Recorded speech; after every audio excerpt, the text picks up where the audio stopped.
Jadi ketika terjadi gempa di NTT, kami memiliki BMKG memiliki ada 4 UPT di Pulau Flores ya. Jadi ada di Labuan Bajo, di Ruteng, Maumere, dan juga di Larantuka. Walaupun Larantuka tidak mengalami kerusakan yang berarti. Dan juga kita memiliki 2 pos yaitu di Bajawa dan juga di ND. Nah ini artinya ketika gempa terjadi itu BMKG sudah ada di sana ya, staf BMKG, dan kemudian kami juga terus memantau gempa-gempa susulan yang terjadi hingga saat ini. Kemudian gempa susulan sendiri itu setiap jam 5 pagi dan jam 5 petang itu diupdate, waktu Indonesia bagian Barat itu diupdate di kanal-kanal resmi dan juga di media di BMKG ya. Jadi ada di IG, di Facebook, di tweet dan sebagainya. Jadi nanti biasanya masyarakat yang terdampak itu akan memantau terus-menerus terkait dengan gempa susulan yang sudah lebih dari 2.000 kali dan juga yang dirasakan saya kira sudah 60 kali di lokasi tersebut. Kemudian sehari setelah kejadian gempa juga tim BMKG mengirimkan tim untuk melakukan survei makro dan mikro seismik. Kita mempelajari terkait dengan mekanisme gempanya, kemudian karakteristik tanah, kemudian juga bagaimana amplifikasinya. Ini adalah upaya untuk mendampingi pemerintah, dalam hal ini ada Pemda, kemudian juga Kementerian PU, Kementerian PKP dan sebagainya dalam nanti melakukan screening untuk pembangunan kembali atau meretrofit bangunan-bangunan yang rusak. Jadi selama ini kami berkoordinasi terus dengan Kepala BNPB, Kepala Basarnas juga, kemudian juga dengan Menko PMK, kemudian Mendagri dan juga Menteri PU. Itu yang terus-menerus kita melakukan koordinasi.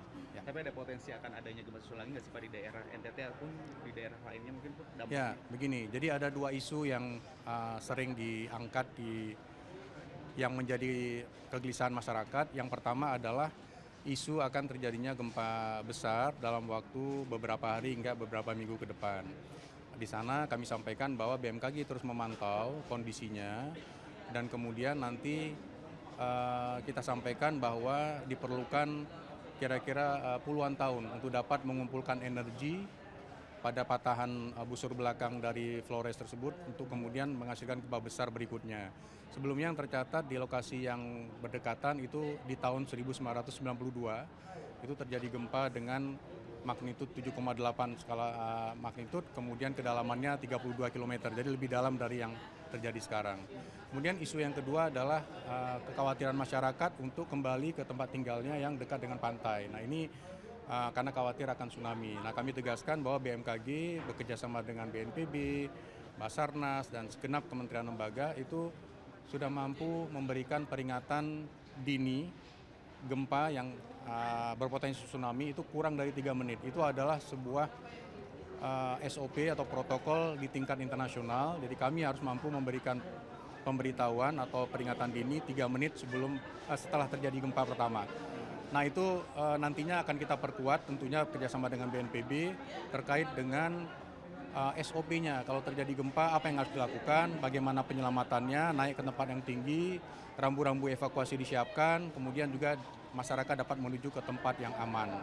Nah ini membuat masyarakat merasa lebih nyaman jika kita dari BMKG terus mendampingi masyarakat untuk tidak khawatir bahwa saat ini Indonesia memiliki kemampuan untuk dapat memantau terjadi gempa, kemudian memberikan peringatan paling telat 3 menit setelah terjadi gempa tersebut untuk memberi waktu bagi masyarakat melakukan aksi dini. Saya kira itu ya. Berarti untuk warga NTT sendiri Pak sekarang sudah dipastikan aman gitu ya Pak, untuk kondisinya tidak perlu khawatir lagi untuk adanya gempa susulan atau seperti apa Pak sebenarnya? Betul, jadi untuk gempa susulan akan terus terjadi. Ini saya sampaikan informasi terakhir yang saya sampaikan ke beberapa pimpinan. Nah ini kepada Mensesnek ya, saya sudah kirimkan.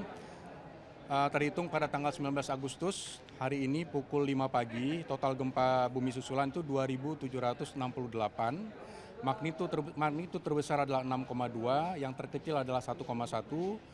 Kemudian magnitud di atas 5 yang cukup kita jadikan perhatian itu ada 24 dan gempa susulan yang dirasakan adalah 81.